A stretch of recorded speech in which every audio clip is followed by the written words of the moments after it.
हमारे अपने संत वृंद बिना गौ माता और ये पूरा सनातन संस्कृति का लघु रूप दिखाई कैसे दे सकता है।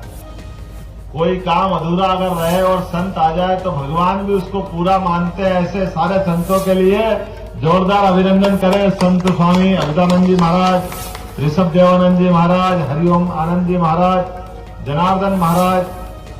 नगर निगम तो वर्षों से संचालन कर रही थी, लेकिन सरकार ही सब कुछ कर ले तो हमारा समाज कभी कहां से कहां पहुंच जाए। दुनिया में सारे देशों के लिए एक कमी यही खटकती है, उनके यहाँ सब कुछ हो सकता है लेकिन संत नहीं है, इसका अभाव उन सबको खटकता। और हम सौभाग्यशाली है कि संतों के हाथ लगने से हमारी अपनी धरती ये स्वर्ग के समान हो जाती है, सारी व्यवस्था सुव्यवस्था में बदल जाती है। मंच पर विराजमान माननीय प्रद्युम्न तोमर जी जो मेरी कैबिनेट के साथी है, माननीय तोमर जी के लिए जोरदार तालियां बजाएं। माननीय नारायण सिंह जी कुशवाहा जी सम्माननीय मंत्री, उनके लिए भी अभिनंदन करते हैं। मैं विवेक नारायण सेजवलकर जी, जोरदार तालियां बजाएं आपके सांसद जी के लिए भी। भोले भाले सबको लेके चलने वाले सरलता की प्रतिमूर्ति। और माननीय अभय जी जोरदार तालियां अभय जी के लिए भी, जिलाध्यक्ष भाजपा माननीय भारत सिंह जी कुशवाहा पूर्व मंत्री, जोरदार तालियां भारत सिंह जी के लिए। इस अवसर पर मंच पर विराजमान माननीय मुन्नालाल जी गोयल साहब पूर्व विधायक, उनके लिए भी अभिनंदन करते हैं, जोरदार तालियां बजाएं मुन्नालाल जी के लिए। बीज निगम के पूर्व अध्यक्ष महेंद्र सिंह यादव जी के लिए भी अभिनंदन करते हैं। नगर निगम के सभापति मनोज तोमर जी, पूर्व साडा अध्यक्ष जय सिंह जी। इस अवसर पर सेवड़ा विधायक प्रदीप अग्रवाल जी और मंचस्थ सभी अतिथिगण और आप और हम सब इस अच्छे कार्यक्रम के साक्षी बनने वाले सम्मानित नागरिक बंधुओं, माताओं, बहनों, पत्रकार साथियों, प्यारे मित्रों, हम सबको मालूम है परमात्मा की कृपा से 5000 साल पहले एक घटना घटी थी। कहा जेल में भगवान हमारे सबके अलग ही प्रकार के लड्डू गोपाल जी का जन्म हुआ। और जीवन का वो ऐसा कठिन प्रसंग, जिस प्रसंग के बारे में कभी और विस्तार से बात करेंगे, लेकिन ऐसे कठिन समय में भी जिस बालक को मां का दूध नहीं मिला, एक ऐसा बालक जिसके जीते जी कितने प्रकार के कष्ट आए और उनके जन्म के पहले माता पिता को भी कष्ट आए। वसुदेव देवकी ने तमाम कष्टों की पराकाष्ठा करते हुए भी इस बात का धैर्य के साथ भगवान कृष्ण को जन्म दिया। और आप सब जानते कि जन्म के बाद उनको उफनती नदी में, छोटे बच्चे को तो हवा लग जाए तो बड़ा अलग प्रकार का माहौल बनता, रुई के खोए के समान बच्चा होता है। और ऐसे बच्चे को उफनती नदी में यशोदा माता तक पहुंचाया गया।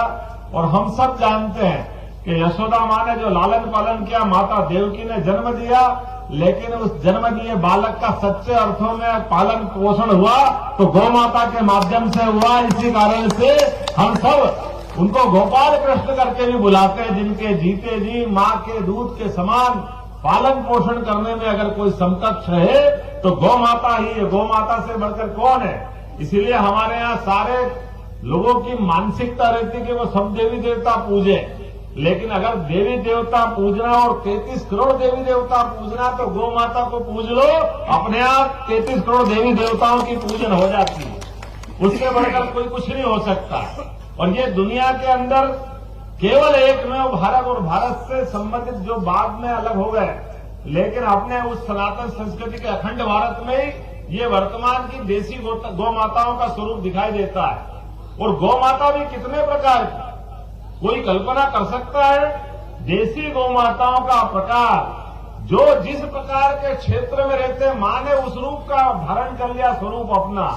कहा गिर गौ माता अगर हमको मालूम है गुजरात में मिलती है, जिसके नीचे थन के अंदर दूध इतना समाहित होता है कि कोई कल्पना नहीं करता। 20-20 लीटर दूध से ज्यादा गिर माता गो जो आपका दूध देती है।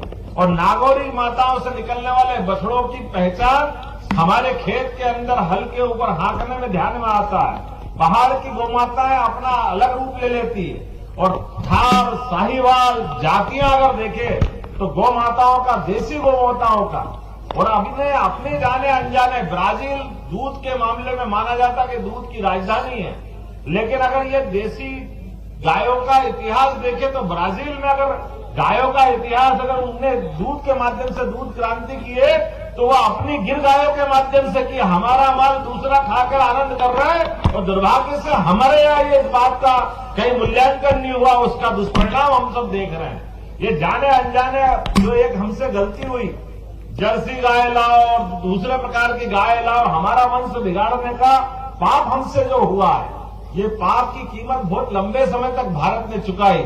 यशस्वी प्रधानमंत्री के लिए जोरदार तालियां बजाओ जिनने ये धारा बदलने का प्रयास किया है। उनने इस बात के लिए प्रेरित किया है। भारत सरकार के मंत्रीगण यहाँ बैठे, पूर्व मंत्री माननीय नरेंद्र सिंह जी भी बैठे हैं, जिनके माध्यम से वर्तमान की धारा में हमारी देसी गौशालाओं का जो महत्व बढ़ा है और उससे भी सोने का सुहागा तो आपने कर दिया।